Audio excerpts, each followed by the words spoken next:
Hello everyone. Welcome back to another episode of She Renovates. Now, today we're going to be talking about self-managed super funds and property. And I've invited Lena DeMarco, who has a business called Ardamus Business Animus. Solutions. Sorry. We'll check that. And anyhow, so Lena actually started out as a cadet with Cooper and Lybrand, and did a Bachelor of Business at UTS, and she has worked her way up, deciding to work for smaller accounting firms. She developed a passion for small business and empowering women in financial literacy and business management. She's always been an advocate for gender equality in the workplace. Awesome, Lena. You're right up our street. And in 2005, she established her own firm and for many years has also been an educator at TAFE Digital, imparting her accounting, business and management skills. Lena then became a senior partner at a private firm before establishing Ardamus Business Solutions. She is a member of the Chartered Accountants Association, is also an appointed Justice of the Peace, a registered tax agent, and ASIC-approved self-managed super fund auditor. She's also currently president of the Self-Managed Super Fund Auditors Association of Australia and a panel member of Inspired Women, which is how you and I met. So that's right. Well done, Lena. That's a very esteemed list of credentials, and thank you for sparing the time to be with us. No, thank you for the introduction, and I'm really excited to be here. One of my goals, and as you mentioned, one of my passions and driving forces is to educate women in financial literacy, and this is part of it is here today. So yeah, thrilled to be here. Beautiful. So what I think we will do, and before we start this, I want to preface this by saying I have never really been that interested in self-managed super funds until I realised that when you get to a certain point in your life where the income from your self-managed super fund is not taxed. That's correct, isn't it? Correct. Absolutely. Yes. Okay. So we definitely have to talk about that because that's flipping amazing. So now, yes. The younger women that I coach, I say to them, I know it's a pain, but this is what's going to happen in the future. So get as much money in there as you can. Yeah. Absolutely. Yeah. So do you want to go back to basics and tell us what is a self-managed super fund and why would you set one up? Sure. So a self-managed super fund is essentially a superannuation fund which is established and managed by the members themselves. Okay, you can have up to 6 members in your self-managed super fund, and they don't have to be blood related. Okay, so you can even do this with, a bunch of friends, for example. And the reason why it actually works very well is because the way we do the accounting and the fact that it needs to be audited, your contribution to this fund is extremely transparent and dollar for dollar is calculated to each member. Okay, so you can completely keep track of your member benefits, which are then audited. Okay, so there is complete trust in the fact that you're putting your money in with other people. You don't have to, but the option is there. And you can track exactly what's yours and you can withdraw that benefit at any point in time. Okay. Yeah. The reason why most people set up a self-managed super fund is to have control over their retirement benefits. And that control comes in the form of many aspects. With the level of employer superannuation contributions increasing annually, that 11.5% is now forming quite a decent contribution every year. And the set and forget about super is sort of going out the window. Okay, so in terms of having that control, you can basically dictate where you want to invest your funds. It allows for a greater choice of investments. So with industry funds, you're limited to the share market. So you've got 100% of your assets just subjected to the share market, which is, an investing 101 no. We don't put all our eggs in one basket, but we are forced to be doing that with the government, right? So with a self-managed super fund, you can invest in property, you can invest in bonds, you can invest in precious metals, you can buy gold bullion, you can have term deposits, you can have managed funds, you can get a share trading platform via CommSec or any of the banks. The the opportunities increase. The other reason why people set up a self-managed super fund is that a super fund can actually borrow money. So you are actually increasing the power of your super in terms of investing by being able to use the power of borrowing and leveraging. Okay. So, you know, if you've got a $200,000 balance in your industry fund, your shares are only 200,000. But in a self-managed super fund, you can use that 200,000 to invest in an asset that's 650,000. Right? Yeah, it's amazing, isn't it? That's the power of leveraging. Okay. Yeah. Some of the other reasons that people also invest is that flexibility. So we can make quick changes to investments. If we've got an underperforming asset or an underperforming investment, we can quickly change that to make it into a performing asset without too much of the administrative burden that you do with industry funds. So can I just ask, so you mentioned that you could set up, like with CommSec, a trading platform. Yes. My understanding was that in super, you were not able to trade. Is that not correct?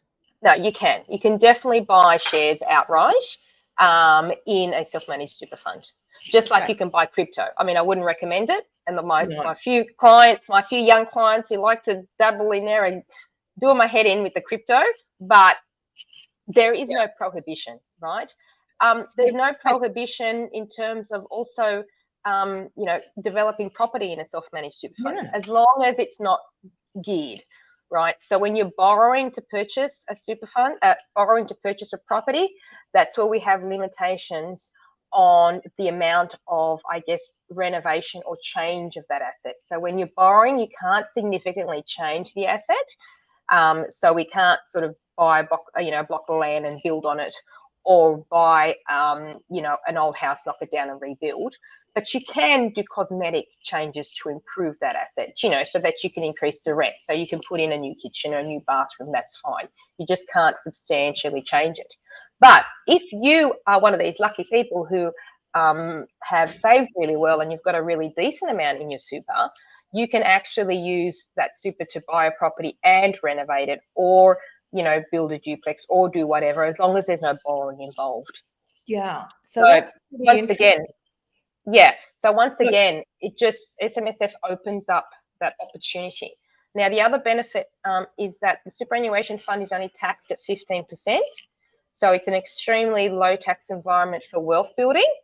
And when you get to retirement stage, all the investment income is taxed at 0, which includes if you buy a property and then you sell it to be able to fund your retirement, guess what? No capital gains tax, which is huge when you're buying property outside of super. Okay, so they're just a couple of the reasons why people set up a self-managed super fund, and they are getting extremely popular.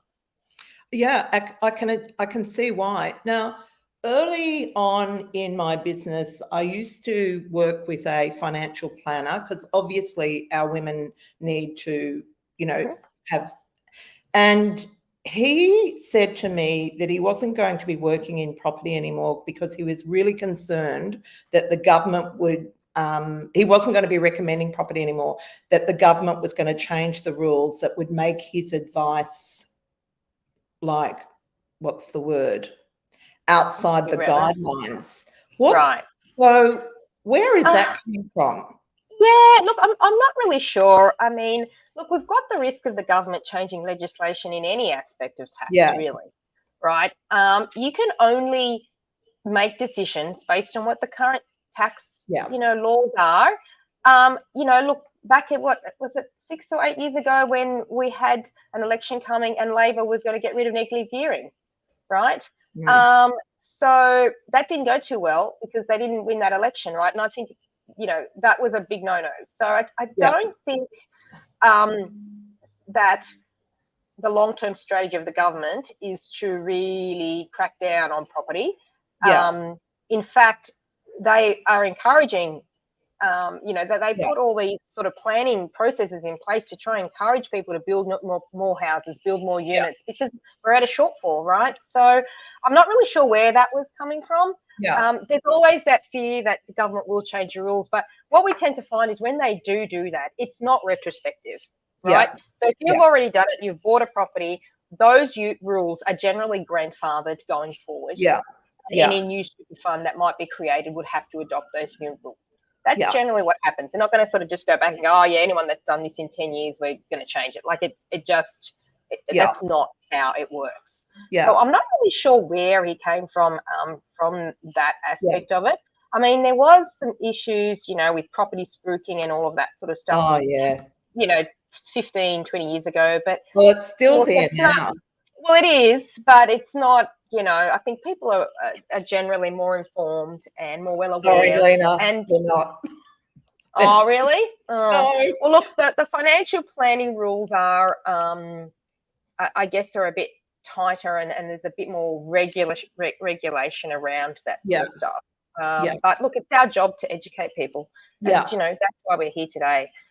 So, look, going forward, there's nothing, I guess, on, you know, that we get, because we do get insights from all our, obviously, the associations and our tax bodies that we're members of, in terms of what the government is looking at, or, you know, I haven't really, the property issue hasn't come up at all. You know, so, the only thing with super really is the issue of potentially increasing that 15% tax rate. I think that is a very easy thing for them to do very quickly, but still would be met with quite a lot of political backlash. So they've got to be careful.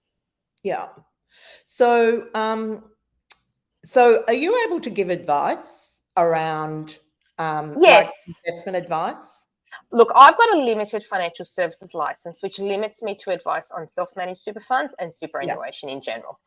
So I work with other planners when we have clients that have excess funds in their self-managed super fund. I work with other financial planners because the amount of products out there are just endless, and it's just too much. And I just don't, to be honest, I'm just not interested in looking at all the different individual, you know, share, like that's just a full-time job in itself, right?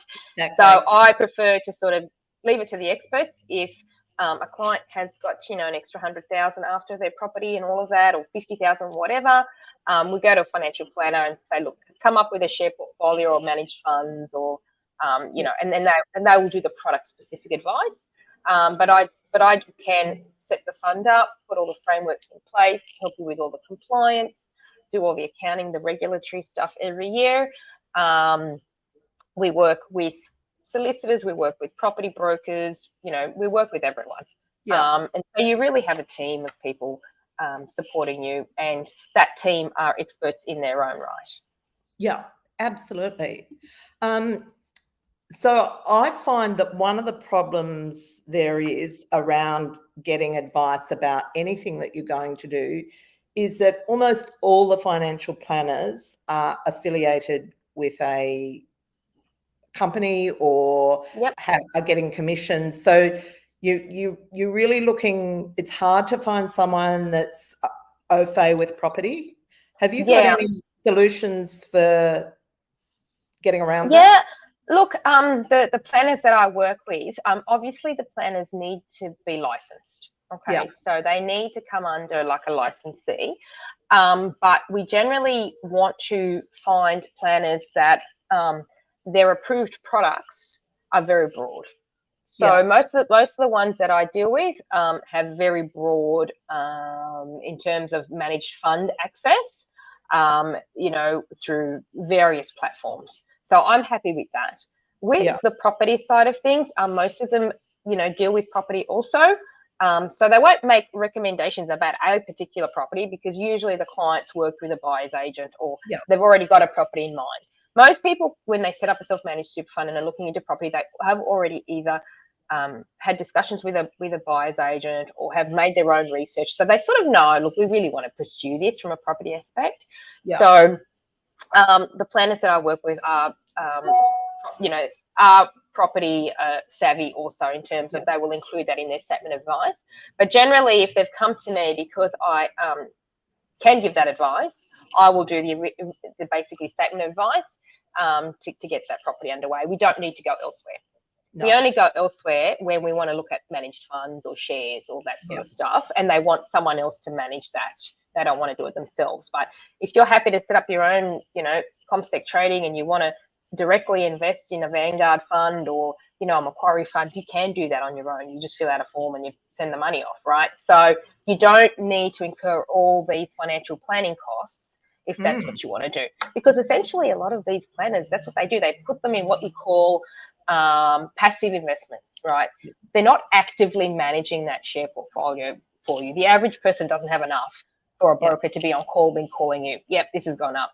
So we call them, passive investments, because the brokerage, well, the managed fund platform, so say the likes of Macquarie, they've got their brokers and their advisors determining what the product choices are within that fund. So you just put your money in a managed fund and it does what it does. Yeah. So to get a planner to do that when you can do it yourself, I mean, crazy. But when it comes to property, let's say, like for the moment, I'm looking for a studio around in the city, and so I've had a conversation with my accountant, and he has said to me that you can't do the renovation yourself. So correct. So yes. Which seems a bit counterintuitive. Someone can buy shares themselves, but they can't buy a kitchen sink. Yeah, it is. It is. When it comes to renovating, the issue is the actual legislation that's preventing that is if you are providing your skill and benefit in something that you would do, I guess, outside of super, and I know this is something that with the share trading you can do, the super fund cannot benefit from the expertise that you have as a member and trustee, which is ridiculous. So, for example, I'm an accountant. I charge my own self-managed super fund a fee for doing the accounting, right? I mean, I shouldn't have to because, I just do it in my spare time, but I do, which is ridiculous, right? But that's the rule. The super fund cannot benefit because it's a low-tax environment. They don't want people accumulating too much money in there, right? When that money should actually be used, for example, an accounting fee, that money is taken out of my super fund and I'm having to put it into my business, right, and being taxed normally.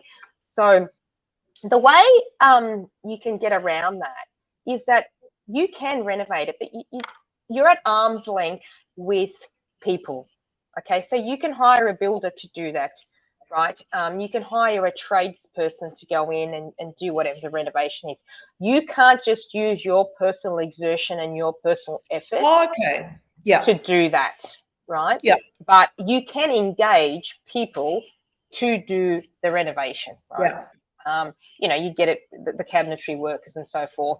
Ideally, they prefer that you put a builder in place to manage it, so you can't really be seen as being the project manager, right? Because that would be a cost that you would get a builder to do and they would manage that project. So if you were able to, get an invoice or a contract which said that, yep, this person is going to do the renovation, that's fine. You just technically can't go in there and do the work yourself. Everything's got to be at arm's length with a self-managed super fund. Okay. And so what are the common pitfalls that mistakes people make with self-managed super? So I guess one of the pitfalls is what they actually think about self-managed super funds. Often people don't even go near it because they think, I don't have the knowledge, I don't have enough money. It's a sophisticated investment product for the rich and famous, right? No, it's not. Most of my clients are your average, middle of the road income earners, earning well under 100,000 each, who have been able to set up a self-managed super fund with my assistance and being able to run it successfully and be able to buy a property. So it is a product that is available. Yes, the ATO said that there is an increased level of involvement that's required as opposed to putting your money in an industry fund. But with training and education and support of an advisor, we just take you through that process. The first year is probably the hardest, and then after that, you just get used to putting your records in the right order. You just get used to doing what you need to do, just like when you do your annual tax return, right? Yeah. Where a lot of people go wrong, some of the common things that happens is that you accidentally, withdraw, make a payment out of your super fund bank account for a personal expense, because essentially your money's sitting there in a bank account for you to access, right? And that's why it gets audited, to make sure that members aren't taking money out unnecessarily and for the wrong purposes, right? Because it's for retirement benefit. Look, when that happens, we normally pick it up at the, when we're doing the end of year accounts, and it's usually not too much of an issue. We just tell the client, look, put that money back in. The auditor will say, look, there was a contravention, but it's been rectified. So it's not, a really big deal, especially if they're just small amounts. So that's something that often is, done by accident. And the other thing that people do is they forget that everything to do with that property has to be paid out of the super fund. So they just pay things out of their own money, which is silly, because, you want the tax deduction in the self-managed super funds. So just another thing that we once you've paid it, it's hard to then, reimburse. Yeah. Oh. Mike, are you there? Hi, I think the connection of Lena. Okay. I think she's having issue with the connection. Well, I'm assuming she'll be back in a minute. So if you are watching and you've got any questions or comments for Lena, just let me know. I'm sure she'll be back online shortly and I will ask them.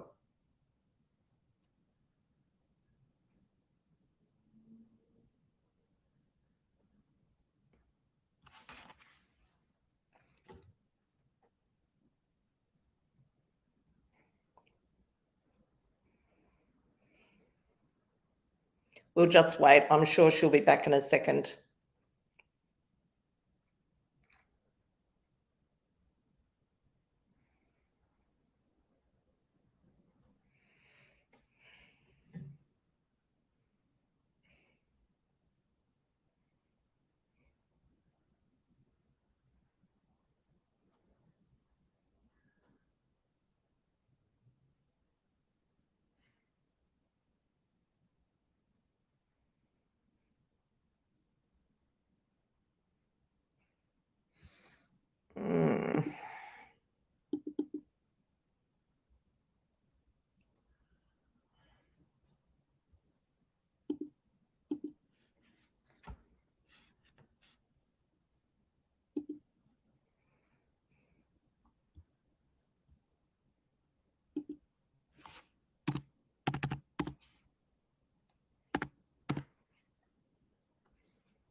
Oh, thanks, James. That's a great question. Hopefully Lena will be back shortly.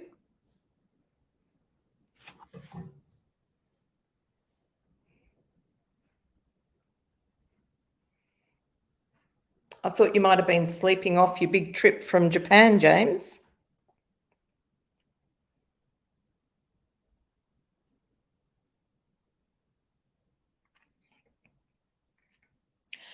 So we did talk about working on a property, and I will get, if we can manage to get Lena back. Have you got in touch with her, Mikey?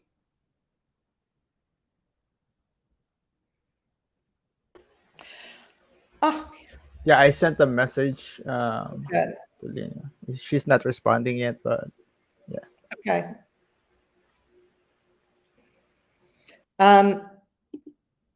So hopefully Okay, while we're waiting, so we are taking Darley Street to market in the week after the long weekend. And next week, I'm going to do a little preview. And because it's tiny, it doesn't have the space for a lot of people, but Wonder Women, if you're around, you're welcome to come and have a look at it before it opens up. I'm very excited to be getting one off the deck.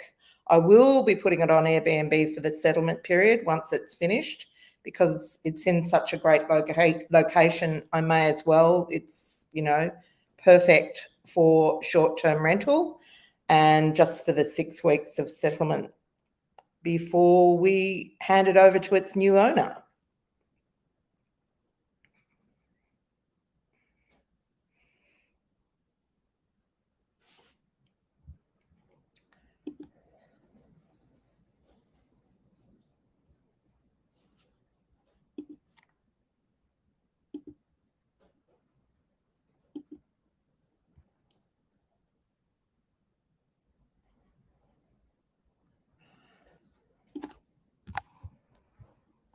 Okay, I'm just going to see if I can.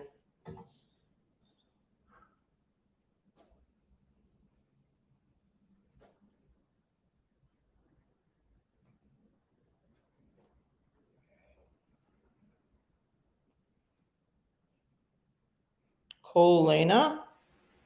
I can play a video, B, Great. while waiting. Thanks.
So the original idea was,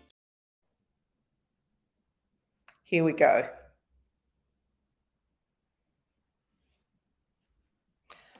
I'll hang up now, Lena. Okay, how are we going?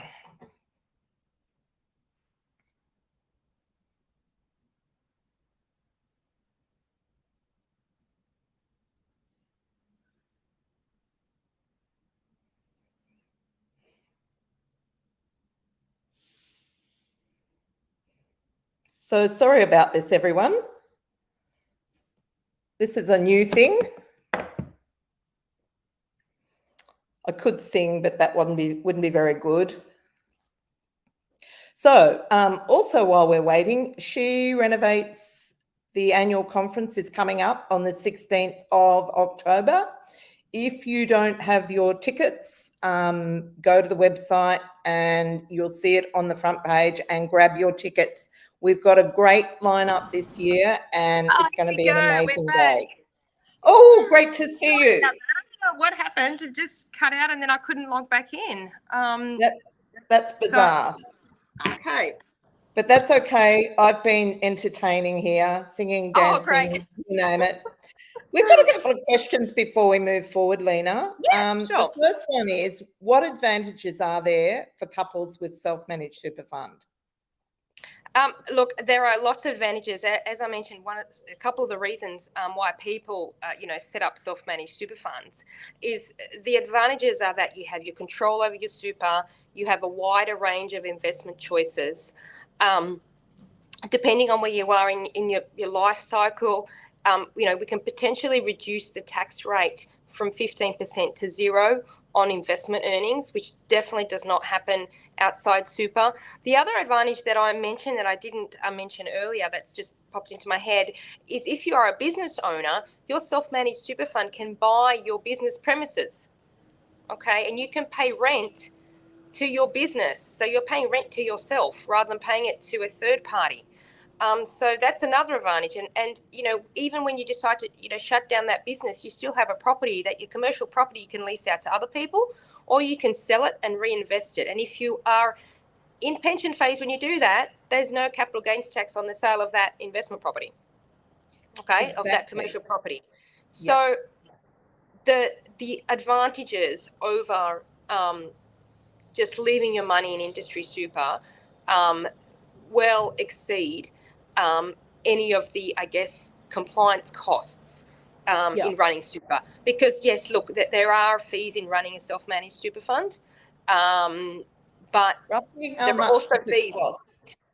Okay, so you're looking at, to do the annual financial statements and tax returns, you know, you're looking at about $2,200 to do all the compliance work. The audits are generally around the $350 mark. Then you've got ASIC fees and ATO fees. So you're probably looking about $3,000 a year in terms of administrative costs. But having said that, all managed funds charge a management expense, a management fee, which is a management expense ratio based on your funds. So often when you actually do the calculations, you're not too far off in terms of, it's not significantly more to have your own self-managed super fund. For that control and the benefits absolutely outweigh that. And look, and the issue with having everything in the one basket, and especially where you are in your life, if you've got everything in managed funds, you know, and this is just a 101 of investing in any, I guess, environment really, and you're about to retire and we have a stock market crash, which is something you can't predict, but did happen, clients can lose, you know, 30% of their super. So their retirement plans go out the window because they don't have enough money to actually be able to withdraw to then retire, right? So, you know, I can't stress that enough, is diversify your portfolio, you know, have a little bit of everything, have a property, have a bit of shares, have some money safe in a term deposit, especially now term deposits are giving us a decent return. So that's what a self-managed super fund allows you to do, allows you to mitigate investment risk as well as all the other advantages. Awesome. Now, I've got another question from Fiona Toon. She said, you may have covered it, but not exactly. When having work done on a property in an SMSF, does it have to be called maintenance or can it be labelled as renovation? Oh dear. We've lost her again. Back. I don't know. It's ridiculous. I do these like all the time, and I, you know, have meetings virtually all the time. Oh, I know. We can hear you anyhow. So do you want to answer that question? Yeah, well, look, you are allowed to improve your property, right? Because the sole purpose of the super fund is for retirement benefit, okay? And your investment strategy is very important in determining what that super fund is doing. If you have a property, obviously you want to get the maximum rent, right? So if putting in a new kitchen, improving that, you are able to do that. You know, you're not significantly changing. You're not putting in another story, you're not putting in a granny flat. You are actually increasing the value of your retirement benefit. So yes, you can say it's an improvement. Normally, you try and, from a tax aspect, we really want to sort of have repairs and maintenance because it's a better tax deduction. When you are improving, you get to own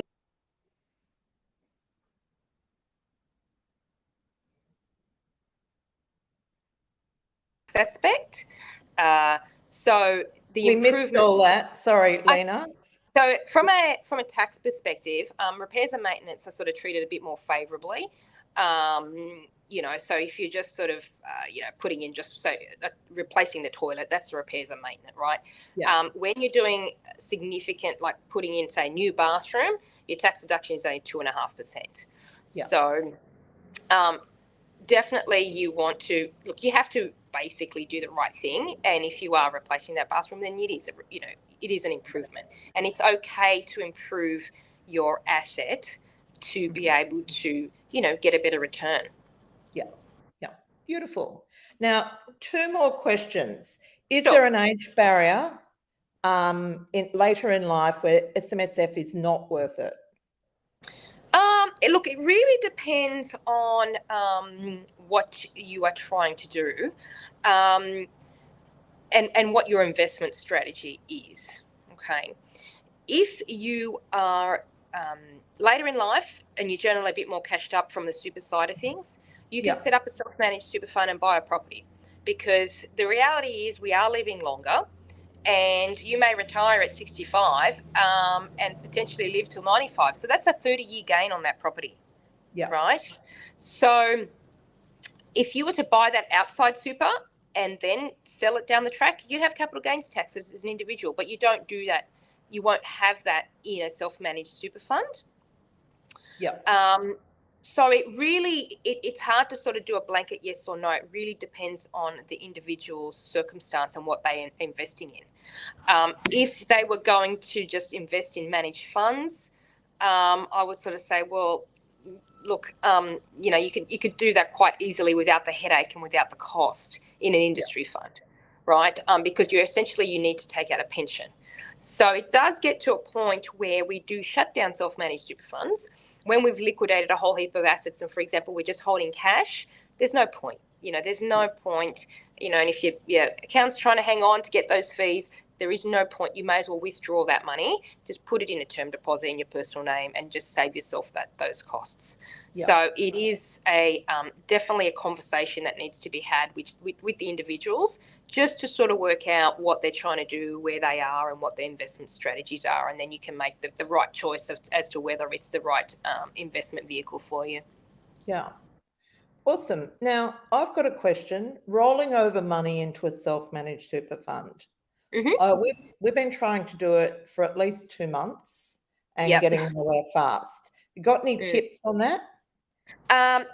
So the government a couple of years ago introduced a new legislation called SuperStream, which was meant to really make the rollover process quite seamless.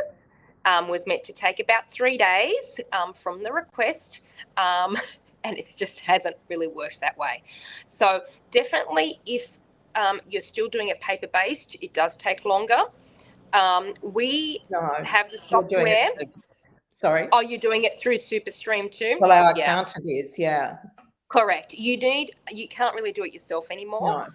No. With the SuperStream process, it's about, I guess, depending on how often you do these, you start to realise what funds are going to ask for what. So most of the funds, unfortunately, your likes of your Rests and your Hester, are still asking for a signed wet signature form. They want certified ID. They want a copy of the bank statement of the self-managed super fund. So what we try and do to try and speed up that process a little bit, a little bit more, is to just try and have all that up front. We know they're going to ask it, so we have it already, get the client to sign, send it off, have it in the system with them, and then we do the SuperStream request. Okay. Yeah. But look, our experience has been that, look, it's taking a while. Probably about a month, because the other thing too is, unfortunately, these super funds, industry funds, every time you do submit a bit of information, it goes to a call center, and they won't necessarily ask for everything at once. Right, so you'll get these piecemeal requests, and unfortunately, with these requests, it takes about 5 days for them to action every single request. Okay. So every time it's 5 days. It's ridiculous, yeah. So what we've been trying to do, because it's frustrating for me too, it's frustrating to keep track of who's what at what stage. So we just try and get all that paperwork done up front, have it all ready, send it in, and then do the SuperStream request electronically, right? Because if you do the SuperStream request first, they'll come back and say, no, we need this, this and that. And it's got to be a wet signature. That's the other thing too, which is frustrating in this day and age, is, you know, needing wet signatures. So that's just something that I guess from practice of what we've done, that we found it's helping a little bit. Yeah. Okay. Awesome.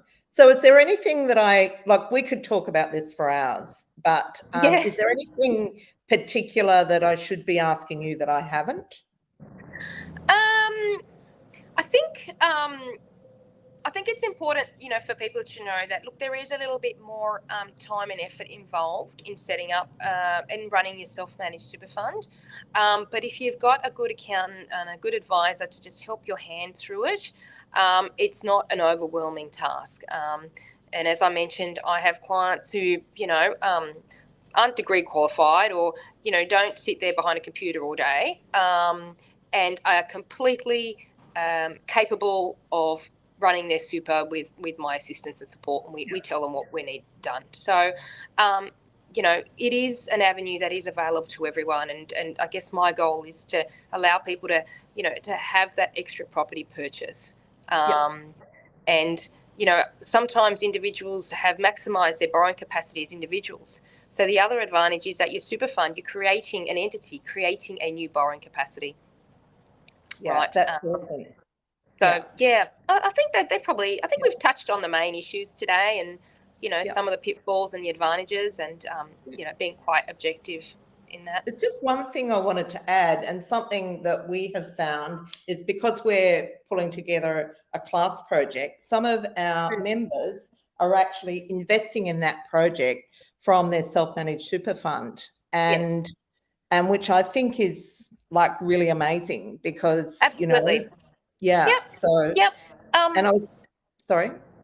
Yeah, that it's something that can be done if you've got the right structure in place. And so, you know, some of my clients, for example, have, you know, they'll know 3 or 4 different people with 3 or 4 different super funds, and their super funds all contribute into a unit trust, which then goes and buys a property and they renovate and flip it or hold it as a rental property, or, you know, it allows you to buy, I guess, more expensive properties, or, you know, rather than buying a unit, you're buying a whole unit block. So, lots of planning opportunities with that also, Absolutely. Well, listen, Lena, thank you so much for your expertise today. It was a bit touch and go there, but we got there in the end. Yeah, I'm sorry about that. I don't know That's all right. what's going on. That's the way we roll. We just roll with the punches. Yeah. Can I just ask you, if anyone wants to get in contact with you, we'll put your contact details in the show notes, but do you just want to let them know, you know, how you like to be contacted? Yeah, absolutely. Look, feel free to send me a text. So my mobile number is 0404 003 670. I prefer that than people leaving messages, because it takes me a while sometimes to get onto the voicemail, but the text I will see. Alternatively, you can send me an email at lena@adamas.com.au. Happy with either of those methods. I will be going overseas tomorrow, so I will be back on the 4th of October. So if you want to try and contact me after the 4th of October, it would be better, because obviously I'm not going to be able to get back to you in the next week and a half. But yeah, they're the main avenues, and love to help you out, or, you know, have another discussion or more detailed discussion. You know, really want to help people in this area. Thank you so much, Lena. So take care. Thank you, Mikey. My pleasure.